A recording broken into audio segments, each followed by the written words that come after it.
খাজা উসমান হারুনি বললেন, আরে পাগল, তোমরা তো পাগলই, যে আল্লাহ বানালো, যে আল্লাহ সৃষ্টি করলো, ওই আল্লাহকে বাদ দিয়ে আগুনের পূজা করতেছো। তখন অগ্নি পূজকরা বলতেছে, ঠিক আছে, তাহলে আপনার মতে খালেক কে? আল্লাহ। এ আগুন কি মাখলুক? তাহলে আচ্ছা, যেহেতু খালেক আল্লাহ, আগুন মাখলুক, আল্লাহর আদেশ ছাড়া তো আগুন কোনো ক্ষতি করতে পারবে না, আগুনে হাত দেন। অগ্নিপূজকরা যখন চ্যালেঞ্জ গ্রহণ করলো, খাজা উসমান হারুনি আল্লাহর উপর ভরসা করে বলতেছে, ঠিক আছে, আমি যদি আগুনে হাত দেই, তোমরা কি আল্লাহর প্রতি ঈমান আনবা? বলে, হ্যাঁ, ঈমান আনবো। হযরতে খাজা উসমান হারুনি রহমাতুল্লাহ আলাইহি ওই অগ্নিপূজকদেরকে বললেন, ঠিক আছে, আগে আমাকে 2 রাকাত নামাজ পড়ার সুযোগ করে দাও। পানি আনা হলো, ওযু করে 2 রাকাত নামাজ আদায় করে আল্লাহর সাথে বান্দার সম্পর্ক কায়েম করে নিলেন। বলেন আল্লাহু আকবার। আরে ভাই, এই নামাজ তো হলো সেই নামাজ, যেই নামাজ হলো মুমিনের মেরাজ, ঠিক কিনা? এই নামাজ তো সেই নামাজ, সূরা কেরাতবিহীন এলাকার মূর্খ পাতি নেতার নামাজ নয়। এই নামাজ তো সেই নামাজ, যেই নামাজের মধ্যে কেরাত পড়ে কিন্তু শুদ্ধভাবে পড়তে পারে না, ওই নামাজ নয়। খাজা উসমান হারুনি রহমাতুল্লাহ আলাইহি 2 রাকাত নামাজ পড়ে আল্লাহর কাছে মোনাজাত করে অগ্নিপূজকের আগুনের সামনে গেলেন। অগ্নিপূজকরা বলে, ঠিক আছে, আপনি হাত দেন। উসমান হারুনি বলেন, হাত কেন দিব? আমরা তো ওই পিতার সন্তান, যে পিতা আগুনে হাত দেয়নি, পুরা শরীরকে দিয়ে দিয়েছে। হযরত ইব্রাহিম খলিলুল্লাহ আলাইহিস সালাতু ওয়াস সালাম শুধুমাত্র হাত আগুনে দেননি, পুরা দেহই তো আগুনে দিয়ে দিয়েছে। আমরা তো ওই বাবার সন্তান। অতএব আমার বিশ্বাস, খালেক একমাত্র আল্লাহ, আগুন মাখলুক, আল্লাহর আদেশ ছাড়া কোনো ক্ষতি করতে পারবে না। অগ্নিপূজকরা দাঁড়িয়ে আছে, খাজা উসমান হারুনি আগুনের ভিতর চলে গেলেন। তসবিহ হাতে ছিল, জিকির আজকার করতেছে, সুস্থভাবে আগুন থেকে বের হয়ে আসলেন। সমস্ত অগ্নিপূজকরা উসমান হারুনের হাতে কালিমা পড়ে মুসলমান হয়ে গেল। তাহলে বোঝা গেল কি, ইমানদারের জবানে যদি এমন শক্তি থাকে, যেই জবান, পবিত্র জবান দ্বারা যখন আল্লাহর প্রশংসা করবে, জিকির আজকার করবে, বিপদ আপদ মুসিবত সব দূর করে দিবে যিনি, তিনি কে? তবে জবানটা হতে হবে ওই জবান, যেই জবান হলো পবিত্র জবান। মুসলমান দাবিদার হয়ে হিন্দুদের দুর্গা পূজায় তাদের দেবদেবীর জন্য উৎসর্গকৃত প্রসাদ খেয়ে আল্লাহর কাছে দোয়া করলে ওই দোয়া কবুল হবে না। বলেন ঠিক কিনা? এই যে দুর্গা পূজা গেল, বড়ই দুঃখ আর আফসোস আর পরিতাপের সাথে বলি, আমরা উলামায়ে কেরাম হিন্দুদের বিরোধী নয়, আমরা আলেমরা ভিন্ন কোনো ধর্মের কোনো বিরোধিতা করি না। আমাদের কাছে সকল ধর্মের সম্মান আছে, আমরা সকল ধর্মের প্রতি শ্রদ্ধা বজায় রাখি, ঠিক কিনা? তবে আমাদের কথা হলো, যেই ধর্মের সেই ধর্মের পূজা করবে, সেই ধর্মের সে কৃষ্টি কালচার পালন করবে, এটা তার কাছে। কিন্তু বড়ই কষ্ট লাগে, আফসোসের সাথে বলি, 95 ভাগ মুসলমানের দেশে ঈদ আসলে বিভিন্ন স্লোগান দেখা যায় না, বিভিন্ন ঈদের নামাজের সময় স্লোগান দেখা যায় না। আগামীকালকে জুমার নামাজ পড়বেন, কোনো স্লোগানও পাবেন না। আমাদের রমজান মাস আসে, কোনো স্লোগান পাবেন না। ইমানদারদের, মুসলমানদের উৎসব আসলে স্লোগান আসে না। হিন্দুদের উৎসব দুর্গা পূজা আসলে স্লোগান আসে। ধর্ম যার যার, উৎসব সবার। বুঝতে হবে, এটা ইমানদারের সাথে বাটপারি ছাড়া কিছুই নয়। পরিষ্কার কথা, ধর্ম যার যার, উৎসব সবার নয়। ধর্ম যার যার, উৎসব তার। বলেন ঠিক কিনা? ও মুসলমান, আগামীকালকে জুমার নামাজ আদায় করবেন, দেখবেন জুমার মসজিদে কোনো হিন্দু আছে কিনা। আজকে কোরআনের মাহফিল হচ্ছে, খুঁজে দেখেন, পাবেন না। রমজান মাসে আমরা তারাবি পড়ি, খুঁজে দেখেন, পাবেন না। আমরা বিভিন্ন উৎসব পালন করি ধর্মীয়, খুঁজে দেখেন, হিন্দু বৌদ্ধ খ্রিস্টান পাবেন না। কিন্তু নামদারি মুসলমান, মুনাফিক মুসলমান হয়ে হিন্দুদের দুর্গা পূজায় গিয়ে অংশগ্রহণ করে। এই জবান, যেই জবান হিন্দুদের প্রসাদ খায়, ওই জবানে আল্লাহর জন্য দোয়া করলে দোয়া কবুল হবে না, ঠিক কিনা? পবিত্র জবান হতে হবে, আমার খাদ্যগুলো হালাল হতে হবে। যদি খাদ্য আমার হালাল থাকে, রিজিক যদি আমার পবিত্র থাকে, এই জবানে এমন শক্তি ইমানদারদের দিয়েছেন, ইমানদার জবানে যখন যা বলবে বের হতে দেরি হবে, আল্লাহর পক্ষ থেকে সাহায্য আসতে দেরি হবে না। বলেন ঠিক কিনা? আজকে নির্যাতিত মুসলমানদের জন্য সমগ্র বিশ্বব্যাপী আমরা দোয়া করতেছি। আমাদের দোয়া কেন কবুল হচ্ছে না? হচ্ছে, দোয়া কবুল তো আর নগদই কবুল হয়ে যাবে এটাই আলামত না। তবে অনেক ক্ষেত্রে আমাদের দোয়া কবুল হয় না, তার একটা কারণ হলো আমাদের খাবার হারাম থাকে। বলেন ঠিক কিনা? বান্দার দোয়া ততক্ষণ কবুল হবে না যতক্ষণ পর্যন্ত তার পেটের ভিতরে তার হারাম খাদ্য থাকবে। যদি হালাল খাদ্য থাকে এই বান্দা যখন যেই দোয়া করবে আল্লাহ সেই দোয়া কবুল করে নেবে। আজকে তাকান, সমগ্র বিশ্বের দিকে তাকান, উম্মতে মুসলিমা আজকে বড়ই নির্যাতিত, নিপীড়িত, নিষ্পেষিত। শুধু ফিলিস্তিন নয়, সমগ্র বিশ্বের বিভিন্ন দিকে তাকান, 56টা রাষ্ট্রের মুসলিম কান্ট্রির দিকে তাকান এবং যেখানেই মুসলমান আছে তাকিয়ে দেখেন মুসলমান আজকে নির্যাতিত, নিপীড়িত, নিষ্পেষিত হচ্ছে। এর অন্যতম একটা কারণ হলো মুসলমান আল্লাহর দেওয়া কিতাব ভুলে গিয়েছে, মুসলমান রাসূলুল্লাহর আদর্শ ভুলে গিয়েছে, মুসলমান জিহাদের মতো বিধান থেকে পলায়ন বরণ করেছে। এই কারণেই মুসলমান মার খাচ্ছে, বলেন ঠিক কিনা? আজকে বড়ই আনন্দও লাগে আমাদের ফিলিস্তিনের মুসলমান 70 বছর ধরে নির্যাতিত হওয়ার পরে, তারা অত্যাচারিত হওয়ার পরে তাদের পিঠ দেয়ালে লেগে গিয়েছে, তারা জালেমের বিরুদ্ধে রুখে দাঁড়িয়েছে, ঠিক কিনা বলেন? যদিও আমাদের মুসলমান ভাইয়েরা শহীদ হচ্ছে, ছোট্ট ছোট্ট বাচ্চারা শহীদ হচ্ছে, ছোট্ট ছোট্ট ফুটন্ত ফুলের মতো ছোট্ট ছোট্ট বাচ্চাদের রক্তাক্ত দেহগুলো দেখে যদিও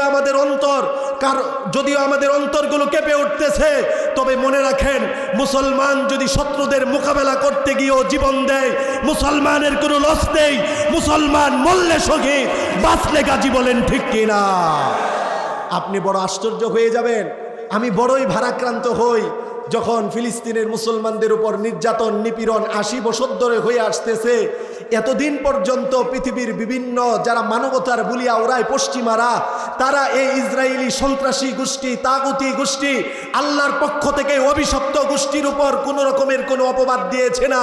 আজকে ফিলিস্তিনের মুসলমান 80টা বছর ধরে নির্যাতন সহ্য করার পরে জালেমের জুলুমের মোকাবেলায় যখন দাঁড়িয়ে গিয়েছে, অনেক পশ্চিমারা ফিলিস্তিনের মুসলমানদেরকে সন্ত্রাস বলতেছে। বুঝে নিতে হবে, পশ্চিমারা যেই মানবতার বুলিয়া উড়ায়, ওরা মানবতা শিক্ষা দেয় না, ওরা মুসলমানদের বিরুদ্ধে, ওরা সন্ত্রাসীর পক্ষে, বলেন ঠিক কিনা? মুসলমান ভাইয়ের আমার, আমাদের দোয়া বেশি বেশি করতে হবে ফিলিস্তিনের মুসলমানের পক্ষে আর ইসরায়েলের বিরুদ্ধে, বলেন ঠিক কিনা? উচ্চ আওয়াজে বলেন, আমরা সবাই কাদের পক্ষে? ফিলিস্তিনের নির্যাতিত মুসলমানদের পক্ষে। আমি তো প্রায় মাহফিলেই বলি, কেন হতাশ হবে মুসলমান, কেন নৈরাশ হবে? সুদিন আসতেছে, রসুলের হাদিস আমাদেরকে সান্ত্বনার বাণী দেয়। আল্লাহর রসুল 1500 বছর আগেই বলেছেন, মুসলমান চিন্তিত হয়েও না, মুসলমান তোমরা হীনবল হারিও না, মুসলমান তোমরা পিছনে হটে যেও না, মুসলমান তোমরা কোনো তাগুতি শক্তি, কুফরি শক্তিকে ভয় করেও না। তোমাদের যুদ্ধ হবে, তোমাদের লড়াই হবে, অমুসলিমরা মোকাবেলায় শক্তিতে, জনবলে তোমাদের থেকে বেশি থাকবে। আল্লাহর কসম, রসুল ভবিষ্যৎবাণী করেছেন, শেষ বিজয় মুসলমানদেরকে আল্লাহ দান করে দিবেন। আল্লাহ রসুলের হাদিস, বুখারীর বর্ণনা, 6টা জিনিস সংগঠিত হওয়ার আগ পর্যন্ত কিয়ামত হবে না। 2 নাম্বার হলো ফাতহু বাইতুল মুকাদ্দাস, বাইতুল মুকাদ্দাস আবার মুসলমানরা বিজয় করবে, সুবহানাল্লাহ বলেন। এই বাইতুল মুকাদ্দাস ওমর রাদিয়াল্লাহু তাআলা আনহুর খেলাফতকালে তিনি বিজয় করেছিলেন, ইহুদিদের হাত থেকে তিনি দখলমুক্ত করেছিলেন। হযরতে সালাউদ্দিন আইয়ুবী তিনিও ইহুদিদের হাত থেকে এই বাইতুল মুকাদ্দাস দখলমুক্ত করেছিলেন। রসুলের হাদিস দ্বারা প্রমাণ পাই, আমরা সান্ত্বনা পাই, কিয়ামতের আগে আবার মুসলমান এই বাইতুল মুকাদ্দাস বিজয় করবে, বলেন ঠিক কিনা? আরেক হাদিসে আল্লাহর নবী বলেন, লা তাকুমুস সাআ হাত্তা তুকাতিলুল মুসলিমুন আল ইয়াগুত। ততক্ষণ পর্যন্ত কিয়ামত সংগঠিত হবে না যতক্ষণ পর্যন্ত মুসলমানরা ইহুদিদের সাথে লড়াইয়ে লিপ্ত না হবে। আর ওই লড়াইয়ের মধ্যে, যুদ্ধের মধ্যে মুসলমানদেরকে যিনি বিজয় দান করে দিবেন তিনি কে? আল্লাহর নবী বলেন, ইহুদিরা মুসলমানদের হামলা থেকে, আক্রমণ থেকে বাঁচার জন্য পাথরের পিছনে আশ্রয় গ্রহণ করবে, গাছের পিছনে আশ্রয় গ্রহণ করবে। তখন পাথর মুসলমানদেরকে ডাক দিয়ে বলবে, ইয়া আবদাল্লাহ, ও আল্লাহর বান্দা, ওয়ারাই ইহুদি, আমার পিছনে ইহুদি লুকিয়ে আছে, ফাকতুলহু, এই ইহুদিকে তুমি কতল করো, হত্যা করো, বলেন আল্লাহু আকবার। ফায়াকুলুল হাজারু ওয়াশ শাজারু, রসুলের হাদিস ভবিষ্যৎবাণী। রসুল বলেন ইহুদিরা গাছের পিছনে লুকাবে, ইহুদিরা পাথরের পিছনে লুকাবে, কিন্তু গাছ পাথর জবান খুলে দিবে আল্লাহ। পাথর বলবে আমার পিছনে ইহুদি আছে, ও মুসলমান তুমি হত্যা করো। আর বেশি সময় বাকি না, ইহুদিদেরকে পাথর বলে দিবে, এই ইহুদির বাচ্চাকে হত্যা করো। শুধুমাত্র ফিলিস্তিন মুসলমানদের অধীনে আসবে না, সমগ্র পৃথিবীর আল্লাহর জমিনের 1 ইঞ্চি মাটি বাদ থাকবে না যেখানে ইসলামের পতাকা উড্ডীন না হবে। ইসলামের এই বিজয়কে পৃথিবীর কোনো পরাশক্তি বাঁধিয়ে রাখতে পারবে না। ইসলামের এই বিজয়কে পৃথিবীর কোনো পরাশক্তি রুখে দিতে পারবে না, পারবে না, পারবে না। বলেন ঠিক কিনা?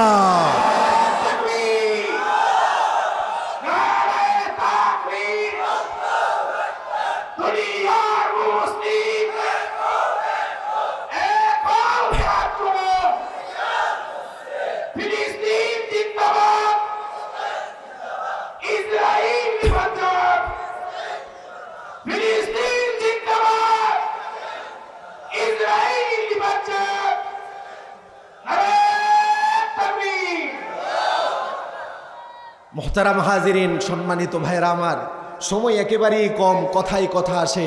আমি যেই সূরাটা তেলাওয়াত করেছি, এই সূরাটা এখানে যারা আছেন সবাই আপনারা মুখস্থ পারেন। কোরআনে কারিমের সর্বপ্রথম সূরা সূরাতুল ফাতিহা আমি তেলাওয়াত করেছি। আল্লাহর রসুল বলেন এই সূরাতুল ফাতিহার অনেকগুলো নাম আছে। মুফাসসিরিনে কেরাম, মুহাদ্দিসিনে কেরাম 55টার উপরে নাম উল্লেখ করেছেন।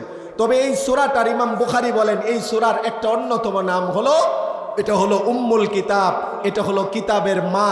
আল্লাহর কোরআনের পুরা কোরআনে যা আছে সূরায়ে ফাতিহায় তা আছে। সুবহানাল্লাহ। ইমাম বুখারী রহমাতুল্লাহি আলাইহি তরজমাতুল বাবি কায়েম করেছেন এই সূরাটাকে বলা হয় সুম্মিয়াত উম্মাল কিতাব। এটাকে উম্মুল কিতাব বলা হয় কেন? কয় ইউকতাবু ফি আউয়ালিল মাসাহিফি, কোরআনের শুরুতে এই সূরাটা লেখা হয়, নামাজের শুরুতে এই সূরাটা পাঠ করা হয়। এবার আসেন এই সূরার কয়েকটা ফজিলত সংক্ষিপ্ত আকারে হাদিস থেকে আমরা জেনে নেই। এই সূরার অন্যতম একটা ফজিলত হলো কোরআনে কারিমে 114টা সূরা আছে, সবচেয়ে শ্রেষ্ঠ আর দামি সূরা হলো সূরাতুল ফাতিহা। সুবহানাল্লাহ। সহিহ বুখারীর বর্ণনা হাদিসের সংখ্যা হলো 4474 নম্বর হাদিস। নবীজির সাহাবী আবু সাঈদ আল মুআল্লা ইবনে মুআল্লা রাদিয়াল্লাহু তাআলা আনহু থেকে বর্ণিত, তিনি বলেন কুনতু উসাল্লি ফিল মসজিদিন নববী, আমি রাসূলের মসজিদে নববীর মধ্যে নামাজ আদায় করতেছিলাম। হযরতে আবু সাঈদ ইবনে মুআল্লা বলেন এমন সময় নবীজি আমাকে ডাক দিল, ফালাম উজিবুহু, কিন্তু আমি রাসূলের ডাকে সাড়া দেইনি। রাসূলের সাহাবী বলেন আমি নামাজের মধ্যে ছিলাম, এই কারণে রাসূলের ডাকে আমি সাড়া দেইনি। দাআনি রাসূলুল্লাহ সাল্লাল্লাহু আলাইহি ওয়াসাল্লাম, আমি মসজিদে দাঁড়িয়ে একা একা নামাজ আদায় করতেছিলাম, রাসূল আমাকে ডাক দিয়েছে কিন্তু আমি ডাকে সাড়া দেইনি। এবার আমি আপনাদেরকে প্রশ্ন করব, আপনারা বলেন তো, সাহাবী নামাজে দাঁড়িয়েছিল, ফরজ নামাজ আদায় করতেছিল, রাসূল ডাক দিয়েছেন, রাসূলের ডাকে সাহাবী যে সাড়া দেননি, এটা ভুল করেছে না সঠিক করেছে? বলেন সঠিক না ভুল? হ্যাঁ, আপনাদের মধ্যে দুই দল হয়ে গেছে, এক দল বলতেছে সঠিক, আরেক দল বলতেছে ভুল। সাহাবায়ে কেরাম মাসালাটা বুঝেন, সাহাবী ফরজ নামাজ আদায় করতেছিল, রাসূল ডাক দিয়েছে, সাহাবী সাড়া দেয়নি, কেন? নামাজে আছে। এই যে দেখেন, আরেকটা কথা আপনাদেরকে বলে যাই, এই যে এখানে আমরা মাত্র কয়েকজন মানুষ, কয়েকশো মানুষ, বুখারীর হাদিসের কিছু অংশ আপনাদের সামনে বললাম, আপনাদের মধ্যে দুই দল হয়ে গেছে, এক দল বলতেছেন সাহাবী ভুল করেছে, আরেকজন বলতেছেন সঠিক করেছে। তাহলে এর দ্বারা বোঝা যায় কি, কোরআন হাদিস শুধু শুনলে আর পড়লেই বুঝে আসবে না। কোরআন হাদিসের সঠিক ব্যাখ্যা, সঠিক বিশ্লেষণ বুঝতে হলে মাযহাবের প্রয়োজনীয়তা আছে। জুড়ে বলতে হবে, মাযহাবের প্রয়োজনীয়তা আছে কি নাই? আমাদের সমাজের কিছু মানুষ 2-3 পাতা কোরআন হাদিস পড়ে তারা বলে কেন মাযহাবের কি দরকার আছে, কোরআন আছে হাদিস আছে, এগুলো থাকতে কেন ব্যক্তি অনুসরণ করব? আমরা বলে দিতে চাই, কোরআন হাদিস মাযহাব এটা কোরআন হাদিসের বাহিরে নয়। কোরআন হাদিসের সঠিক ব্যাখ্যা, সঠিক বিশ্লেষণ এটা বুঝতে হলে মাযহাবের কোনো বিকল্প নেই। অতএব মাযহাব মানতে হবে। এখন মাযহাবের দিকে আসেন। ফতোয়া শামীর মধ্যে আসছে, আল্লাহর রাসূল বলেন, ফতোয়া শামীর মধ্যে ইমাম শামী রহমতুল্লাহ আলাইহি বলেন, কোনো ব্যক্তি যদি ফরজ নামাজ পড়ে আর এমতো অবস্থায় কেউ যদি ডাক দেয় তাহলে ওই ডাকে সে সাড়া দিবে না। তবে হ্যাঁ, এটাও আসছে, ফাইন জন্না আন্নাহু ফিল মুসিবা, যদি কেউ ধারণা করে নামাজ পড়তেছে আর তার যদি ইয়াকিন হয় আমার ভাই পাশের বাড়িতে তার আগুন ধরেছে, বিপদে পড়ে আমাকে ডাকতেছে, তাহলে মাসআলা হলো ফতোয়ে স্বামীর মাসআলা। ইমাম শামী রহমতুল্লাহ আলাইহি বলেন, আল্লাহর পক্ষ থেকে বান্দাকে কেমন জানি বলা হয়, হে বান্দা ফরজ নামাজ আদায় করতেছে, এটা আমি আল্লাহর হক, বান্দা বিপদে পড়েছে, সুনিশ্চিত বান্দা বড় বিপদে মুসিবতে আছে, আমায় আল্লাহর হক আপাতত বাদ দাও, বান্দার হক আদায় করো, বান্দাকে বিপদ থেকে উদ্ধার করো, পরে তুমি আমি আল্লাহর হক আদায় করবে। আল্লাহু আকবার। এবার বলেন, মানবতা বা মানবাধিকার ইসলাম কি শিক্ষা দেয় কি না? আমার পাশের ভাই বিপদে আছে, আমাকে ইসলাম শিক্ষা দিচ্ছে ভাইকে আগে বিপদ থেকে বাঁচাও, তারপরে তুমি নামাজ আবার আদায় করো। আজকে পশ্চিমারা বলিয়া ওরাই, তারা মানবতার বলিয়া ওরাই, তারা বলে তারা নাকি মানবতা শিক্ষা দেয়। আমি আপনাদেরকে চ্যালেঞ্জ করে বলে দিব, আজও পর্যন্ত পশ্চিমারা কোনো মানবতা শিক্ষা দেয়নি। পশ্চিমারা যা শিক্ষা দিয়েছে তা হলো ইহুদিদের লাঞ্ছনা, পশ্চিমারা যা শিক্ষা দিয়েছে তা হলো সন্ত্রাসী, পশ্চিমারা যা শিক্ষা দিয়েছে তা হলো বেহাপনা আর বেলেল্লাপনা। বলেন ঠিক কিনা? ইসলাম মানবতা শিক্ষা দিয়েছে, ইসলাম উপকার করেছে, ইসলাম মুসলমানই মানবতার পাশে সর্বপ্রথম দাঁড়িয়েছে। ঠিক কিনা বলেন? আরেকটা তথ্য আপনাদেরকে দেই, এই যে করোনা ভাইরাসের সময় সমগ্র বিশ্বের মানুষ যখন হতাশগ্রস্ত ছিল, আপনারা হয়তো অনেকে জানেন, হয়তো জানেন না, করোনা ভাইরাসের সর্বপ্রথম যে এই ডোজ, সর্বপ্রথম যে আমরা যে করোনা ভাইরাসের পেয়েছি, এটা সর্বপ্রথম দুইজন মুসলমান, একজন স্বামী আর একজন স্ত্রী, তারা তুরস্কের বাসিন্দা, জার্মানে বসবাস করত। তারা করোনা ভাইরাসের এই ওষুধ, করোনা ভাইরাসের এটা তৈরি করে ফাইজার কোম্পানিকে দিয়েছে, ফাইজার কোম্পানি সমগ্র বিশ্বের মধ্যে ছড়িয়েছে। ঠিক কিনা? তাহলে সর্বপ্রথম মানবতা শিক্ষা দেয় ইসলাম। তো যেই কথা বলতেছিলাম, রসুলের সাহাবী নামাজ শেষ করে আল্লাহ রসুলের কাছে গেলেন। আল্লাহ নবী ওই সাহাবীকে বললেন, মা মানাকা, ও আমার সাহাবী, কোন জিনিস তোমাকে বাধা দিল? আমি যখন তোমাকে ডাক দিলাম, আমার ডাকে সাড়া দিতে কোন জিনিস তোমাকে বাধা দিয়েছে? রসুলের সাহাবী আবু সাঈদ বলেন, কুনতু উসাল্লি ফিল মসজিদি ইয়া রাসূলুল্লাহ, ওগো আল্লাহর নবী, আমি তো মসজিদের মধ্যে নামাজরত অবস্থায় ছিলাম। আল্লাহর রসুল বললেন, তুমি কি আল্লাহর কোরআনের ওই আয়াত জানো না? আল্লাহর রসুল বলেন, ইস্তাজিবু লিল্লাহি ওয়া লিরাসূলিহি, আল্লাহ তাআলা বলেছেন, আল্লাহ আর আল্লাহর রসুল যখন তোমাদেরকে প্রাণবন্ত কোনো কাজের দিকে ডাকে, সব কাজ বাদ দিয়ে আল্লাহ আল্লাহর রসুলের ডাকে সাড়া দেওয়া। হযরতে আবু সাঈদ মুআল্লা বলেন, ইয়া রাসূলুল্লাহ, আমার ভুল হয়ে গিয়েছে, আমি আর ভবিষ্যতে এমন কখনো হবে না। তাহলে বোঝা গেল আল্লাহর রসুল এটাই বুঝাতে চাইলেন, ও উম্মত, নামাজরত অবস্থায় থাকা যদি অবস্থায় আমি রসুল তোমাদেরকে ডাকি, আমার ডাকে সাড়া দেওয়া তোমাদের উপর ওয়াজিব। হযরত আবু সাঈদ মুআল্লা বলেন, রসুল আমার হাত ধরলেন, ফাখাযা বিয়াদি, আমার হাত ধরলেন, হাত ধরে আল্লাহর নবী আবু সাঈদ ইবনে মুআল্লাকে বললেন, লাউ আল্লিমান্নাকা সূরাতান আযম সুওয়ারিন ফিল কুরআন, ও আবু সাঈদ, তোমাকে কোরআনের সবচেয়ে শ্রেষ্ঠ একটা সূরা আমি শিক্ষা দিব, ক্বাবলা আন তাখরুজা মিনাল মসজিদি, মসজিদ থেকে বের হওয়ার পূর্বে। হযরত আবু সাঈদ ইবনে মুআল্লা বলেন, রাসূল মসজিদ থেকে বের হয়ে যাবেন, আমি আবার রাসূলকে স্মরণ করিয়ে দিলাম, ইয়া রাসূলুল্লাহ, আপনি যে বলেছেন মসজিদ থেকে বের হওয়ার পূর্বে কোরআনের একটা শ্রেষ্ঠ সূরা আমাকে শিখিয়ে দিবেন, এটা তো শিখালেন না। আল্লাহর নবী বললেন, সূরাতুল ফাতিহা, তুমি কি পারো না? সূরাতুল ফাতিহা এটা হলো আযম সূরাতিন ফি সুওয়ারিল কুরআন, কোরআনে যতগুলো সূরা আছে সবচেয়ে শ্রেষ্ঠ সূরা হলো সূরাতুল ফাতিহা। সুবহানাল্লাহ। সুনানুত তিরমিজির বর্ণনা, হাদিসের সংখ্যা হলো 3115 নম্বর হাদিস।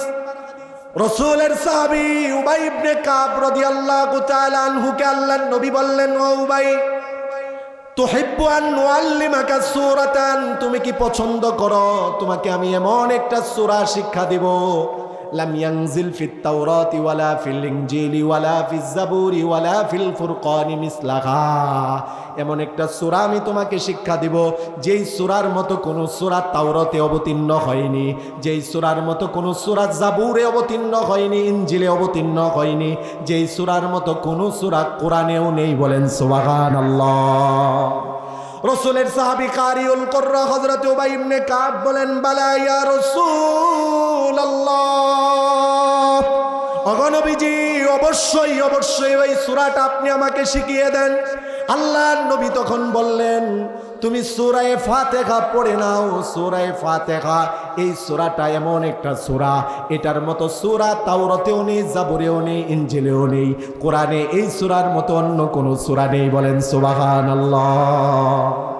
অথচ আমরা মুসলমান অনেকে এখানে আছি, আমি শরম দেওয়া লজ্জা দেওয়া কাউকে উদ্দেশ্য না, এখানে আমরা অনেকে এমন আছি আমরা সূরা ফাতিহাটাও শুদ্ধ করে মুখস্থ করতে পারি না, ঠিক কি না? এটা আপনারা লজ্জা বা শরম নেবেন না, নিজের বিবেককে প্রশ্ন করেন। কোরআনে কারিমের সবচেয়ে মূল্যবান সূরা, কোরআনের সবচেয়ে শ্রেষ্ঠ সূরা সূরা ফাতিহা আমি মুসলমান দাবিদার, শুদ্ধ করে পড়তে পারি না, আমার থেকে কপাল পোড়া আর কেউ হতে পারে না। শুধুমাত্র গতানুগতিকভাবে মাহফিলে আসলাম, বক্তার কথা শুনে চলে গেলাম, কিছু না নিয়ে গেলাম, এই মাহফিলের কোনো লাভ নেই। জোরে বলেন ঠিক কিনা? আজকের বিষয় হলো সূরা ফাতিহা। যাদের মুখস্থ নেই মুখস্থ করব, যারা শুদ্ধ করে পড়তে পারি না মাদ্রাসাতুল হামিদ আল ইসলামের মধ্যে আসবো, মুহতামিম সাহেবকে বলবো, উস্তাদদেরকে বলবো, ছোট্ট ছোট্ট ছাত্রদেরকেও যদি বলি সূরা ফাতিহাটা আমাকে শুদ্ধ করে দাও, কেউ কি নিষেধ করবে? আমরা করব তো ইনশাল্লাহ। ভাইরা আমার, বন্ধুরা আমার, সূরা ফাতিহার ফজিলত বলতে গেলে অনেক লম্বা সময়ের দরকার। সহিহ মুসলিমের মধ্যে হাদিস এসেছে, হাদিসের সংখ্যা হলো 1913 নম্বর হাদিস, 1913 নম্বর হাদিস। আল্লাহর নবীর সাহাবী হযরতে আনাস রাদিয়াল্লাহু তাআলা আনহু থেকে বর্ণিত, তিনি বলেন, বাইনামা জিবরিল কায়িদুন ইনদান নবী সাল্লাল্লাহু আলাইহি ওয়াসাল্লাম, আল্লাহর রাসূল বসা ছিলেন, রাসূলের পাশে হযরতে জিবরাইল আলাইহিস সালাতু ওয়াস সালাম বসা। আল্লাহর নবী এমন সময় ফাসামিআ নাকিযাম মিন ফাওকিহি, উপর দিক হতে বিকট একটা আওয়াজ শুনতে পেলেন। হযরতে জিবরাইল প্রশ্ন করলেন, ইয়া রাসূলুল্লাহ, আপনি কি জানেন এই যে বিকট আওয়াজ আপনি শুনেছেন এটা কি? আল্লাহর নবী বললেন, না আমি তো জানি না। জিবরাইল নবীজিকে বললেন, এই যে একটা বিকট আওয়াজ আপনি শুনতে পেয়েছেন, এটা হলো হাদা বাবুন, আসমানের একটা দরজা, ফুতিহাল ইয়াউম লাম ইফতাহ ক্বাত্তু ইল্লাল ইয়াউম, পৃথিবীতে ইতিপূর্বে আসমানের এই দরজা খোলা হয়নি, ভবিষ্যতেও খোলা হবে না। বলেন আল্লাহু আকবার। আসমানের বিকট একটা আওয়াজ হলো, রাসূলকে জিবরাইল আলাইহিস সালাতু ওয়াস সালাম বলতেছেন, ইয়া রাসূলুল্লাহ, এটা আসমানের একটা দরজা খোলার আওয়াজ, এটা দরজাটা ইতিপূর্বে আর কখনো খোলা হয়নি। একটু পরে হযরতে জিবরাইল, আসমান থেকে একজন ফেরেশতা নেমে আসলো। হযরতে জিবরাইল রাসূলের সামনে ফেরেশতাকে নিয়ে গেলেন। ফাসাল্লামা আলান নবী সাল্লাল্লাহু আলাইহি ওয়াসাল্লাম, ওই ফেরেশতা নবীজির সামনে গিয়ে সালাম দিল। আল্লাহর নবীকে জিবরাইল বললেন, ইয়া রাসূলুল্লাহ, হাদা মালাকুন, এই যে একটা ফেরেশতা নাজালা ইলাল আরদি, জমিনের মধ্যে অবতরণ করেছে, লাম ইয়ানজিল ক্বাত্তু ইল্লাল ইয়াউম, এই ফেরেশতা আজকেই জমিনে এসেছে, ইতিপূর্বে আর কখনো আসেনি। রাসূল বড় আশ্চর্য হয়ে গেলেন, আসমানের দরজা আজকে খোলা হয়েছে, আর কখনো খোলা হবে না, অতীতেও খোলা হয়নি। আজকে আসমান থেকে একজন ফেরেশতা এসেছে, ইতিপূর্বে আর কখনো আসেনি, ভবিষ্যতেও আসবে না। কারণটা কি? ওই ফেরেশতা রাসূলের সামনে এসে বলে, আবশির বিনুরাইন, ইয়া রাসূলুল্লাহ, আপনাকে দুইটা নূরের সুসংবাদ দিচ্ছি। একটা নূর হলো সূরা ফাতিহা, আরেকটা নূর হলো সূরা বাকারার শেষ আয়াত। সুবহানাল্লাহ। এবং ওই ফেরেশতা বলতেছে, এই দুইটা নূর আপনাকে আল্লাহ দান করেছেন, লাম ইউতাহুমা নবিয়্যুন ক্বাবলাক, আপনার পূর্বের কোন নবী রাসূলকে আল্লাহ তাআলা এই দুইটা নূর দান করেননি। তখন আল্লাহ রাসূল বলেন, সেই দুইটা নূর কি? জিবরাইল বলে, ওই ফেরেশতা বলে, একটা হলো সূরা ফাতিহা, আর একটা হলো সূরা বাকারার শেষ আয়াত। মুহতারাম হাজিরিন, তিনটা হাদিস থেকে, বুখারী, তিরমিজির, মুসলিমের এই তিনটা হাদিস থেকে আমরা বুঝতে পারলাম সূরা ফাতিহা সর্বশ্রেষ্ঠ সূরা। সূরা ফাতিহা এমন সূরা যেটা তাওরাতে নেই, ইনজিলে নেই, কোরআনেও এটার মতো সূরা নেই। মুসলিমের হাদিস থেকে জানতে পারলাম এই সূরার এত মর্যাদা, যেটা রাসূল ছাড়া অন্য কাউকে এটার সুসংবাদ দেওয়া হয়নি। এই সূরাটা আমাদের মুখস্থ করার দরকার আছে কিনা? আল্লাহ আমাদেরকে সূরা ফাতিহা মুখস্থ করে সহি শুদ্ধ তেলাওয়াত শিখার তৌফিক দান করুন। সর্বশেষ একটা কথা, হুজুর চলে আসছে, একটা মেসেজ আমি আপনাদেরকে দিয়ে যাই। ও মুসলমান ভাইরা, আমাদের আর বসে থাকার সময় নেই, আমাদের প্রস্তুতি নিতে হবে। আমাদেরকে মানসিকভাবে, শারীরিকভাবে, আর্থিকভাবে সব দিক দিয়ে শক্তি সঞ্চয় করতে হবে। যখনই আমাদের বড় বড় আলেমরা ইসলামের পক্ষে, রসুলের দুশমনদের বিরুদ্ধে, দ্বীনের জন্য, আল্লাহর জমিনে আল্লাহর কালিমাকে বুলন্দ করার জন্য যখনই আমাদেরকে আবার নতুন করে শাপলা চত্বরের মতো কোনো এরকম সমাবেশের দিকে দাওয়াত দেওয়া হবে, আমরা মুসলমান সবাই যেতে রাজি আছি। তো মুসলমান প্রস্তুত থাকতে হবে ফিলিস্তিনে যাওয়ার জন্য, মানসিকভাবে তৈয়ার হতে হবে। আবারও আল্লাহর জমিনে আল্লাহর দিনকে বুলন্দ করতে গিয়ে, আল্লাহর জমিনে আল্লাহর ঘর মসজিদে আকসার সম্মান হেফাজত করতে গিয়ে, ইহুদিদের নাপাক হাত থেকে আল্লাহর ঘরকে হেফাজত করতে গিয়ে যদি আমাদেরকে কাফনের কাপড় শরীরে জড়াতে হয়, যদি আমাদেরকে মা বাবার থেকে বিদায় নিতে হয়, যদি আমাদেরকে স্ত্রী সন্তান থেকে বিদায় নিতে হয়, কারা কারা কাফনের কাপড় পরে বাইতুল আকসাকে হেফাজতের জন্য রাজি আছে? আল্লাহ কবুল করো। নারায়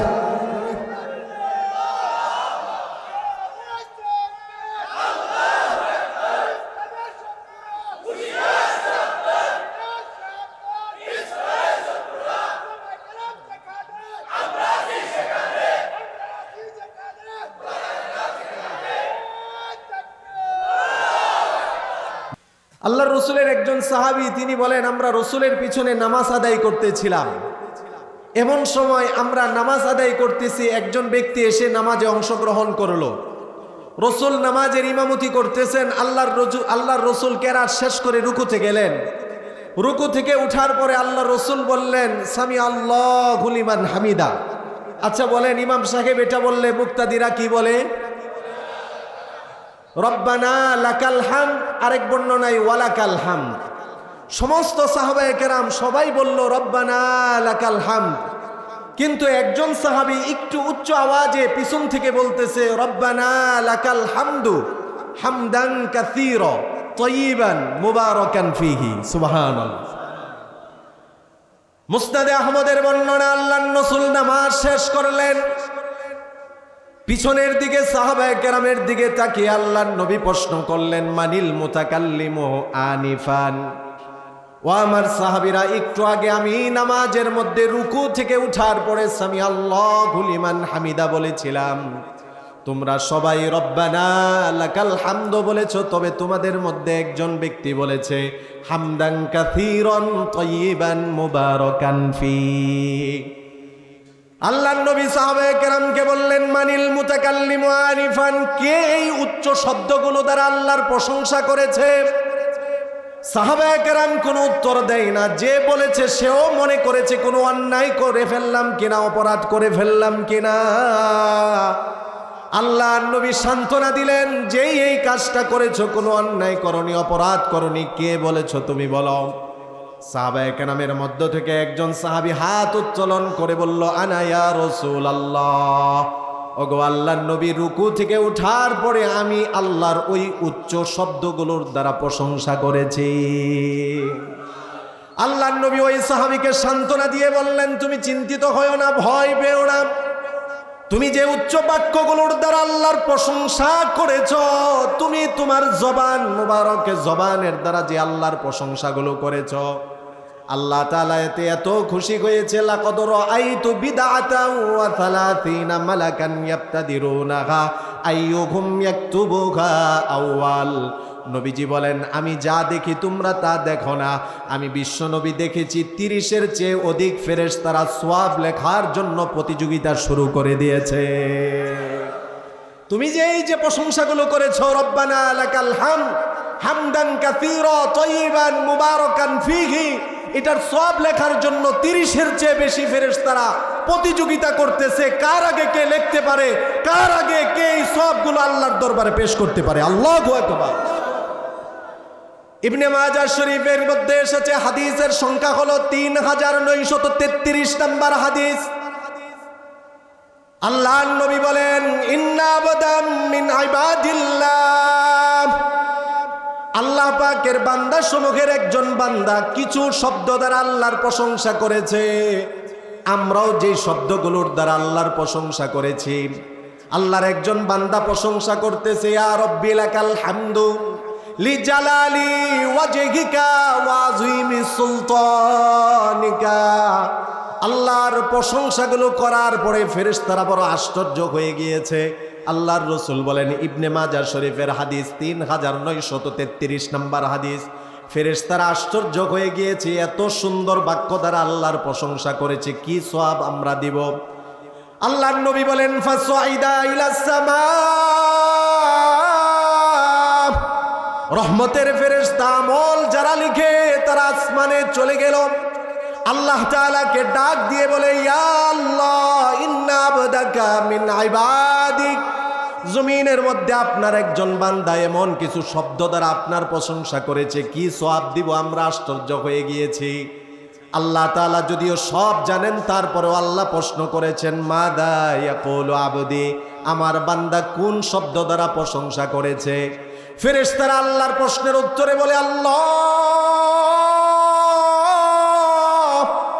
আপনার ওই বান্দা আপনার নামের কিছু শব্দ দ্বারা প্রশংসা করে বলেছে, ইয়া রব্বি লাকাল হামদু লিজালালি ওয়াজহিকা ওয়া আযীমি সুলতানিকা। কি সওয়াব দিব আমরা বুঝে পাচ্ছি না।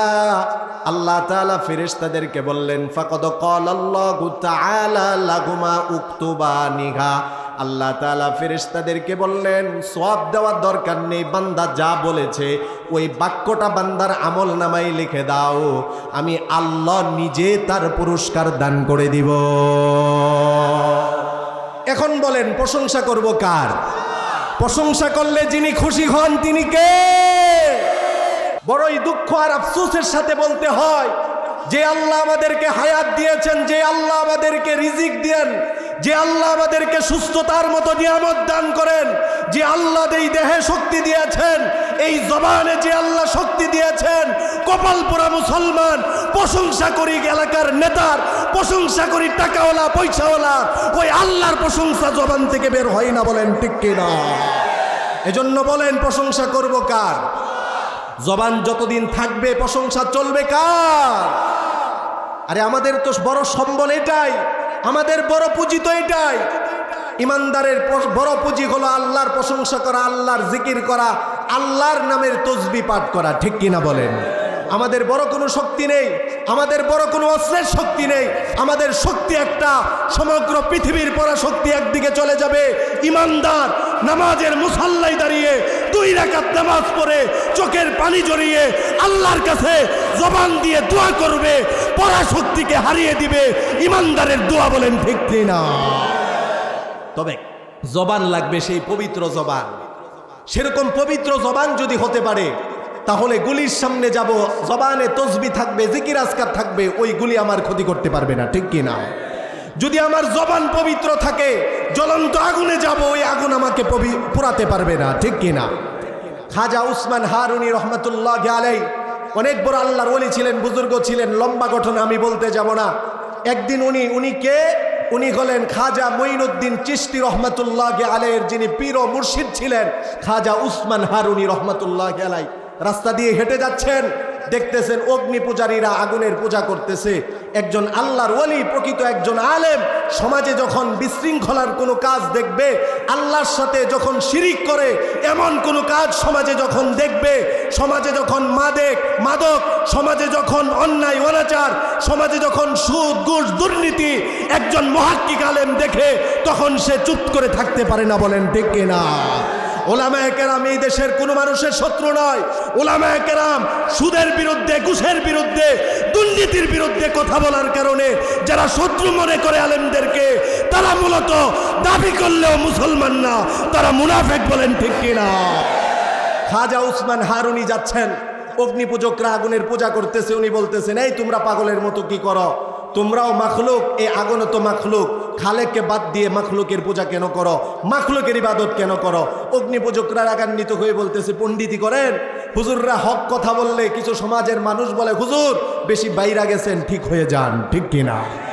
হুজুররা যারা হক্কানি ওলামায়ে কেরাম কোরআন হাদিসের কথা বলবে, নির্দ্বিধায় বলবে, কোনো পরাশক্তির ভয় করবে না, কোনো সুদখোর, ঘুষখোর, দুর্নীতিবাজের চক্ষুকে ভয় করবে না, আল্লাহর ভয় অন্তরে রেখে কোরআন হাদিসের কথা বলে যাবে। বলেন ঠিক কিনা?